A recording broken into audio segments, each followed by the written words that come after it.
Before I start, I just want to thank Scott for inviting me to come present here, and also Janelle Koval, who's my co-author on this paper, is back in Seattle, so is not here to join me for this presentation, so I'll wing it without her. Okay, so to start off with, about 5 years ago, Meredith really recognized the need to develop some sort of a bottom funnel metric. We realized we were looking at awareness and purchase intent, but we recognized that marketers are really more looking for that sales level. So we developed the Meredith Sales Guarantee. We became the first publisher to measure and guarantee the incremental sales impact of advertising, so it was great. But the good news is that just about 2 months ago in September, under the guidance of the NPA, the publishers actually in the States got together and developed a industry sales guarantee, really reflecting the fact that magazine advertising does drive sales, and everyone believes it. So it's great news there. So my presentation today is kind of to give an update and on what we've been doing at Meredith since the 2 year ago PDRF in 2013. So just really top line. And then focus on a case study where we're looking at the retail category. If you have followed the sales guarantee at all, we're focusing primarily on CPG. Now we're moving into retail. So just as a little context, and none of this is a surprise really to anybody, and this only goes to 2013, but the story remains the same in 2014 and the 2015 survey that the ANA does among marketers, essentially showing that accountability is the number one factor that they're focused on. And especially important right now because there's so many more options for media to run, from digital to social and all the different areas in video and so forth. Plus, advertising budgets aren't getting larger, they're getting smaller. So accountability is really important. And in the magazine side, we've been focusing on all the points within the path or the funnel or the circle or whatever you want to call it to purchase, starting with brand awareness and familiarity. And all these, we've done tons of studies in this area, gotten down to the bottom line looking at purchase intent, but what we really need is to focus on that bottom level, I was going to say gold funnel, what is that word I'm looking for? The gold nugget, what do we call it? Holy Grail. There we go. That's a word.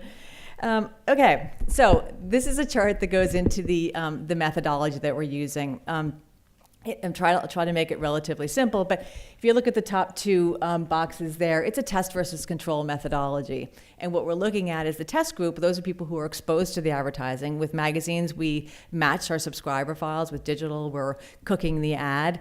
And we're matching those people who are exposed to the ad to a group of a control group that is identical to that test group. And this is really an important part, and it's great with the partners I've been working with NCS and Nielsen and some others, that test group reflects the exposed group, but the control group are people they look just the same. So they're demographically the same, which is important when you're doing a test versus control. But because the databases that we're matching to have behavioral data, we're able to match based on prior year behavior. So if we're doing an analysis in the cheese category, we're looking at people matched one-to-one who are heavy users of cheese, light users of cheese. So it really does reflect the only difference between the test and control is exposure to the advertising, which is great. So on the left-hand side of this area are the kind of expansions that I'm going to talk a little bit about later in the presentation, but we started out with Nielsen HomeScan panel, expanded that to Nielsen Catalina, and now there are a number of other databases that actually have sales data with personally identified information, so you're able to match to them, and that includes in the pharma area, credit card data, which I'll get into, and really any kind of historical database.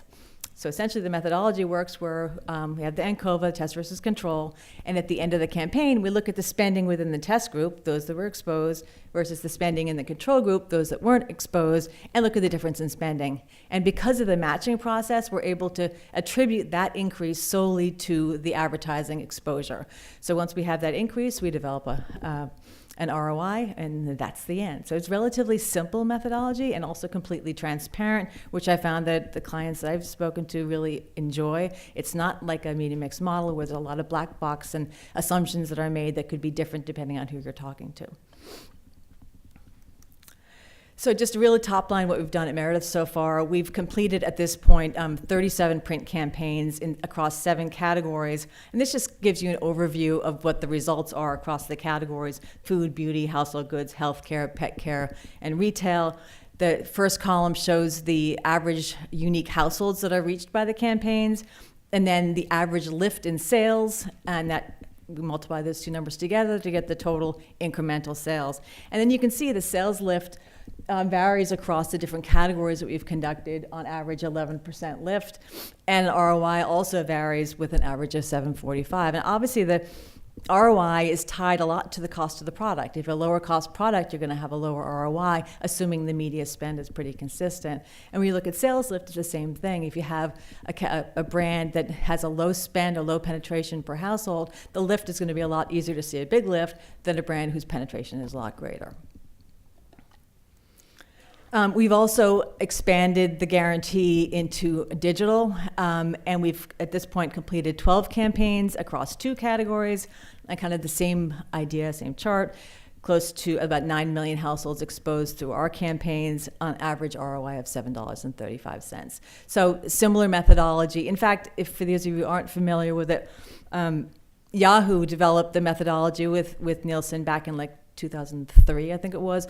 It was called Consumer Direct at that point, and Yahoo recognized the need to get more proof of ROI besides just a click-through. So that's where it originated.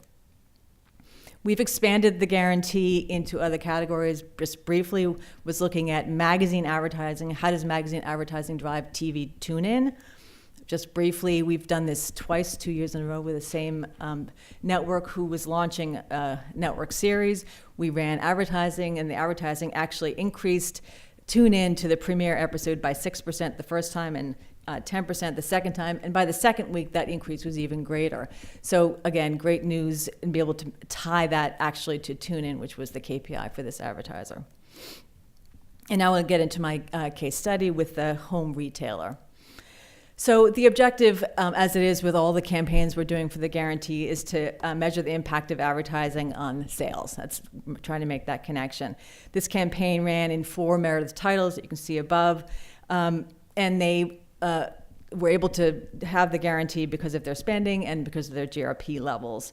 And overall, not to cut to the chase, but using Steve's focus, breakfast before dinner, dessert before lunch, whatever your comment was, the campaign got a 7% increase in total sales as a result of the advertising, with an ROI of $18.59. And you can see even that ROI being higher, the cost for products in a home retailer is a lot more expensive than buying Kraft cheese.